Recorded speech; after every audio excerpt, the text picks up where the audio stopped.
The news from Guyana, the region and the world. Compiled in the News Talk Radio newsroom and powered by DemeraraWaves.com.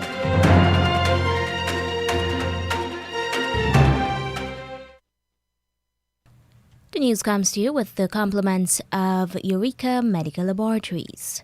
With the news at this time, I am Diana Jordan. A very good morning to you. To begin the news, here's a look at the lead stories. Locally, the PNCR's Congress has been delayed by 1 week to ensure proper arrangements are in place. The United States wants the Guyana government to make its position on fighting corruption clear. Guyana Power and Light says it cannot afford to pay workers an increase in salaries or a bonus.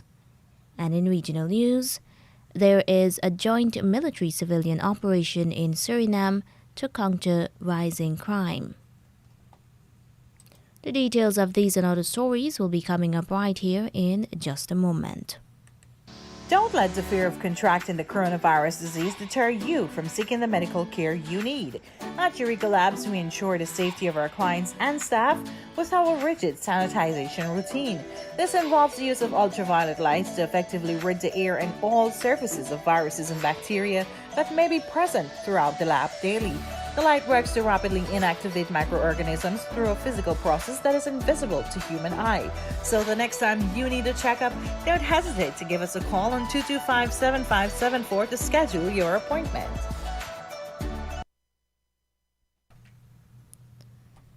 And now the news in detail. The People's National Congress Reform's PNCR Congress has been pushed back to December 18th, multiple party sources said on Thursday. Originally, the Congress should have been held on December 11th, 2021, but Mr. Alexander was called in to ascertain if that was feasible. The PNCR later said in a statement that the decision to delay holding the Congress by 1 week was in the interest of ensuring transparency, democracy, and fairness to all its members, delegates, and officials. The decision was taken by the PNCR's Central Executive Committee after considering a report by the party's election expert, Vincent Alexander. If his recommendations are anything to go by, the PNCR's election team would have to ensure the ballots and voters list are available by next week Wednesday and sent along with other related materials to the various polling places from Thursday to Friday. He said the candidates would have to be consulted by December 12th. Arrangements are put in place for polling day officials to be briefed and that they have mobile phones and data to dispatch the results from the decentralized polling places in the 10 administrative regions.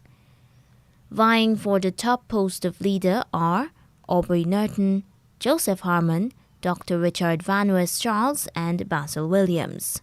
Incumbent leader David Granger has not been nominated for any position. The Guyana Telephone and Telegraph Company, GTT, is pumping $24 million into an initiative aimed at training and educating youths about oil and gas. The telecoms company is partnering with the Guyana Oil and Gas Energy Chamber, Fueling Guyana's Future program. The program is aimed at targeting schools and universities with training development. This year-long program forms part of GTT's contribution towards increasing the pool of local talent and resources to lend to the oil and gas industry. Throughout 2022, students stand to benefit from oil and gas training on a weekly basis.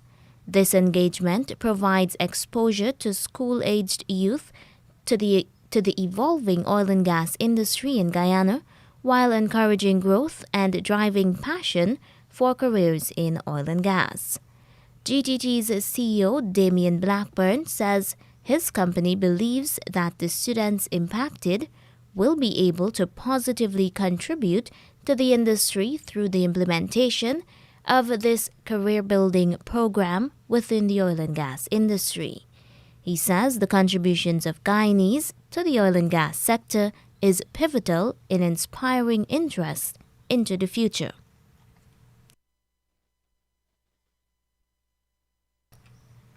Minister of Education Priya Manik Chand says that when the next school term begins in January, students of grades 8 to 12 will have to return fully to physical all-day classes.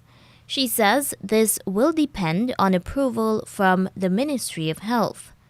Minister Manik Chand says the decision was taken because the rotation shift and blended learning school methods are not producing encouraging results. She says if these practices continue, students will not be properly prepared for examinations and movement to the next level. The Education Minister says students who are not vaccinated will not be locked out. As it relates to the grade 7 students, Minister Manik Chand said they would not be allowed back in school as yet because many of them are not yet 12 years old, the minimum age to receive the Pfizer vaccine. However, she said that when that cohort is of age, they will be expected back in the classroom fully. She said that the same measure will be applied to the 5 to 11-year-old pupils when the vaccine is available for them.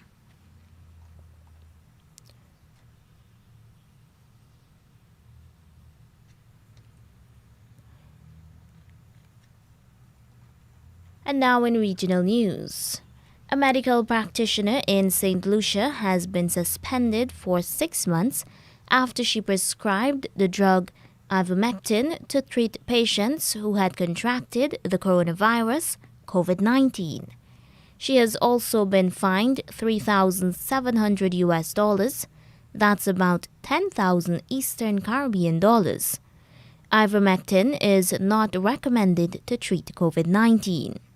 In this report from HTS News, we hear that Dr. Gilberta St. Rose plans to take the issue to court.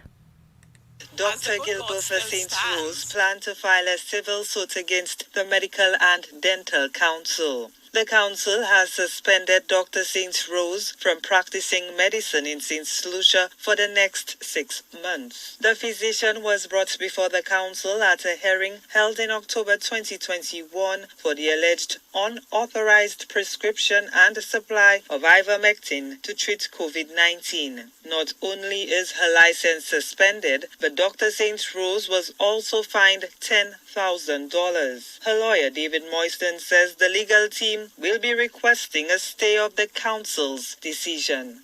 Dr. St. Rose has been advised to proceed with a civil claim against the Medical Council in the High Court of Justice.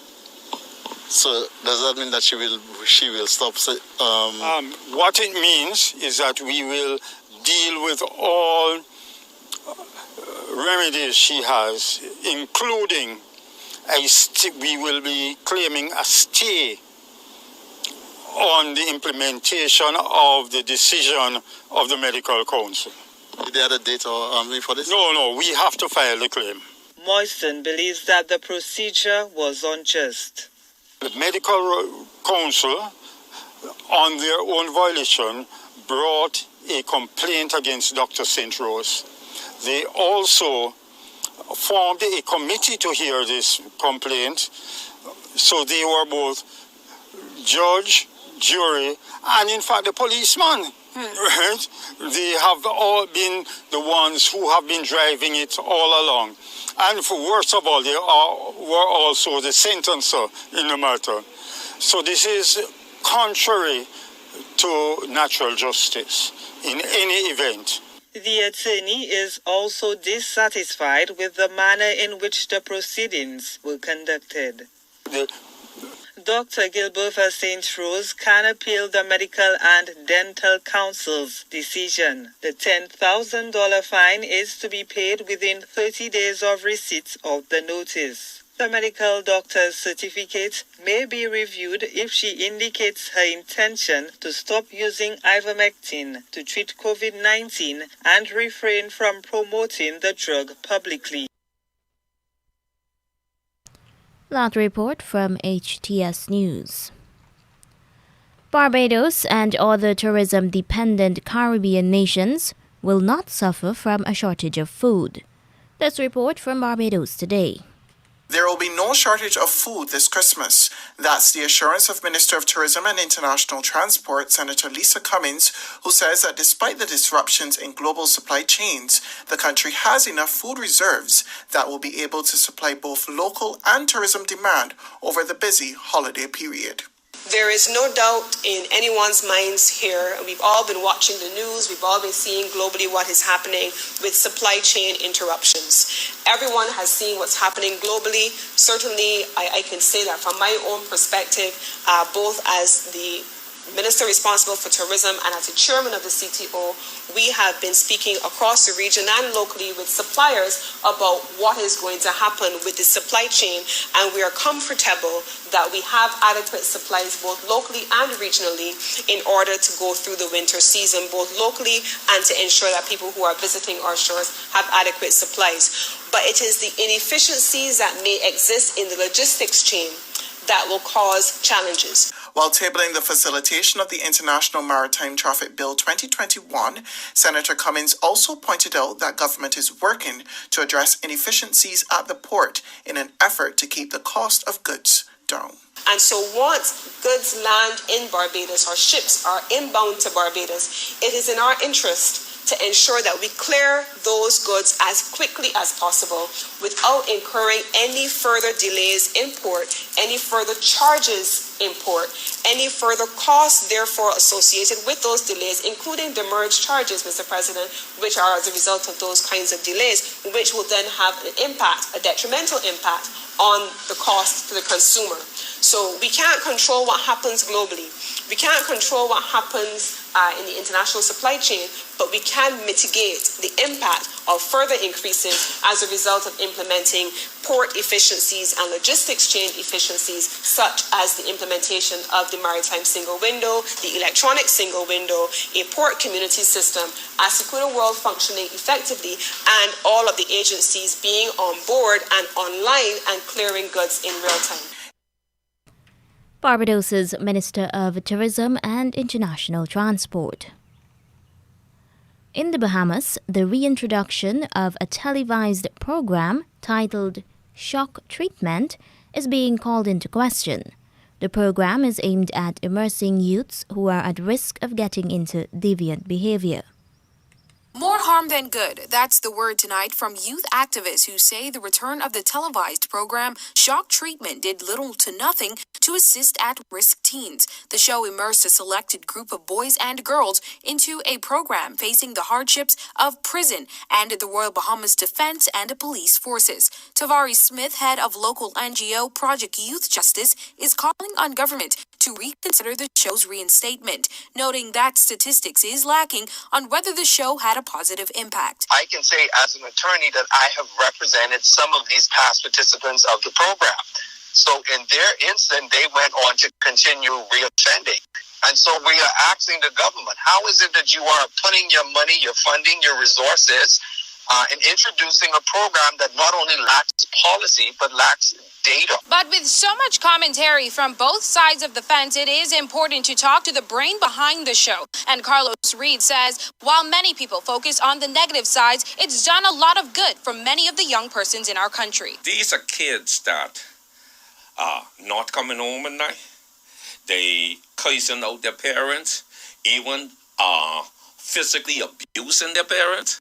These are the kind of kids that we're dealing with. We're not dealing with those that go to GA and all of those kids that you could go and put in time out. What we have not done very well is show the making part, how they go through conflict resolution, anger management, how they sit inside like the classroom for 2 days and learn how to deal with self-development and these things, how we help these kids when they come out of school, connect them with tutors, connect them with jobs. We have a number of successful persons that have passed through this program. And some have also criticized how much government would be spending to reintroduce the program. According to Reid, participants will be using government facilities, and also draws focus to the fact that we spend about $100,000 per week feeding inmates. Janelle Longley, Eyewitness News. Antigua and Barbuda's Prime Minister Gaston Brown says he is not responsible for the recent failure of the Social Security scheme to pay pensions. Recently, the opposition United Progressive Party, UPP, organized a protest of senior citizens who said they had not been receiving Social Security pensions, although they had made contributions. In this report from Garfield Buford of Antigua Broadcasting Service, the Prime Minister says the Social Security scheme has been badly affected by the COVID pandemic. A recent picket of the Social Security scheme with members of the main opposition United Progressive Party featuring prominently. The concern expressed was that the scheme has not been paying pensioners on time, and this is unconscionable, especially amidst the challenges brought on by the pandemic. This was the response from Prime Minister Gaston Brown. I found it to be one of the greatest deceptions that the individuals who contributed towards the insolvency and, if there's such a word, inviability of the scheme, that they had the gumption to go there and to picket my administration when they well know that they're the ones who helped to exacerbate the problem. Prime Minister Brown told us the blame cannot be placed at the feet of his administration and again made reference to this Eastern Caribbean Central Bank document. The document, which examines pension schemes across the currency union, shows the fund in Antigua was in peril and insolvent in 2010.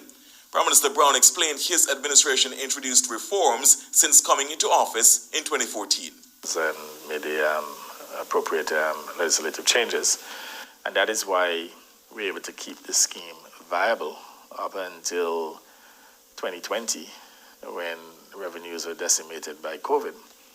But the government stepped in, and I would say we would have literally doubled.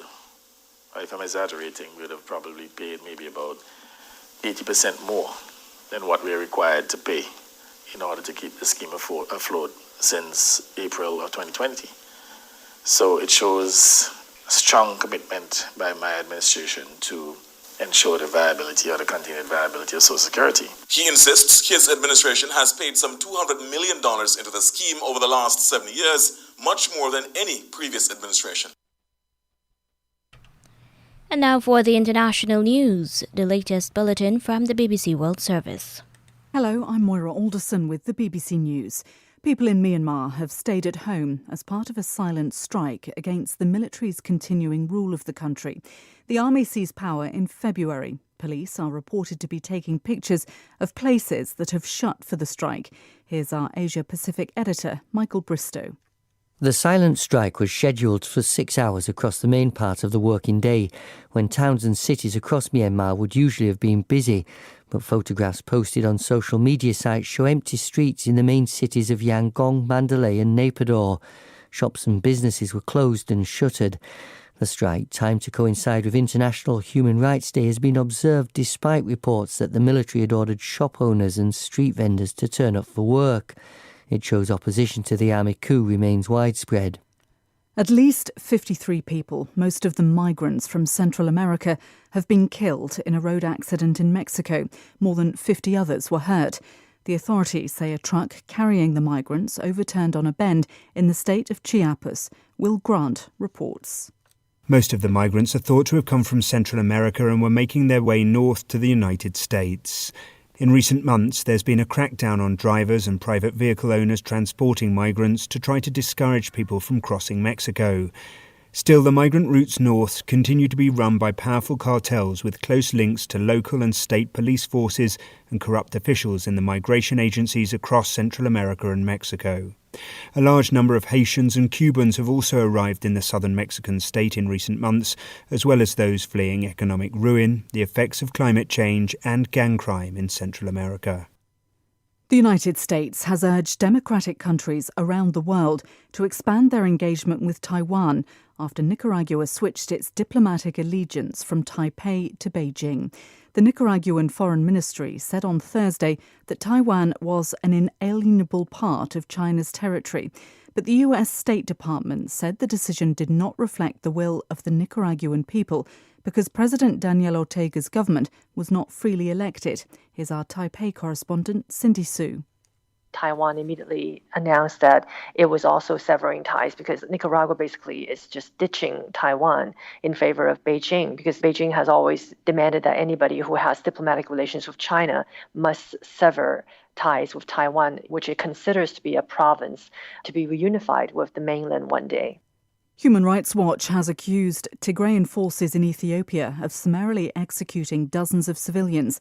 Residents of two towns in the Amhara region told the rights groups the killings in August and September were in apparent retaliation for attacks by farmers on advancing Tigrayan forces.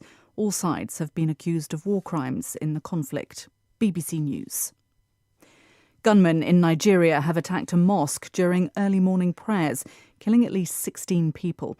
A government official in Niger State told the BBC several others were injured in the attack on Wednesday in a remote area of the country. He said the gunmen arrived on motorbikes and continued shooting as they fled. The new German Chancellor Olaf Scholz is making his first overseas visit since taking office earlier this week, with talks in Paris hosted by President Emmanuel Macron. Mr. Scholz will then head to Brussels to meet EU and NATO leaders.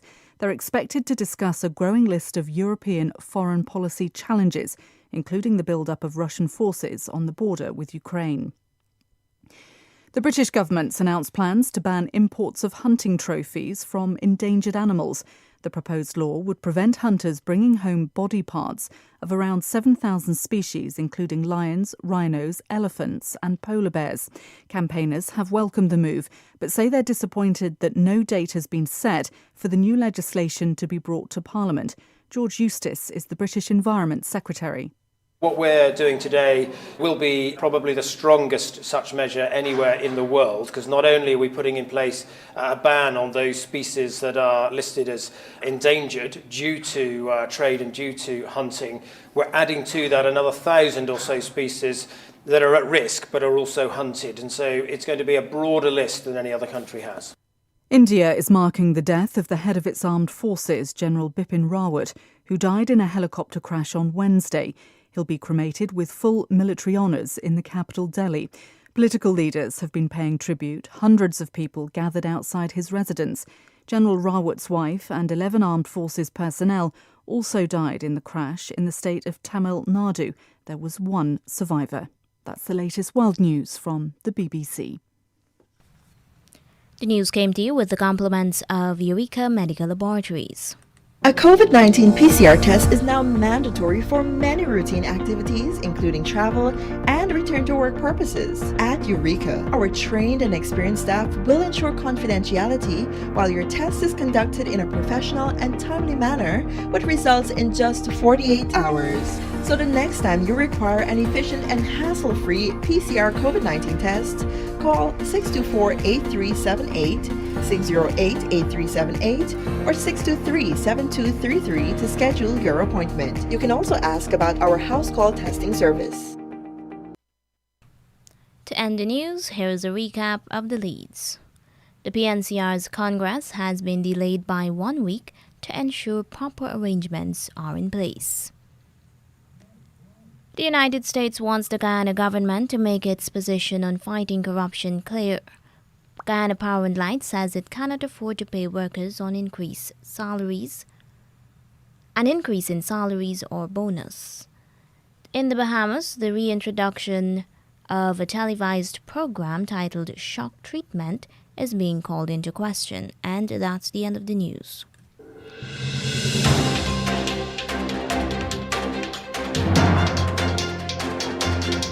This has been the news, compiled in the News Talk Radio Newsroom.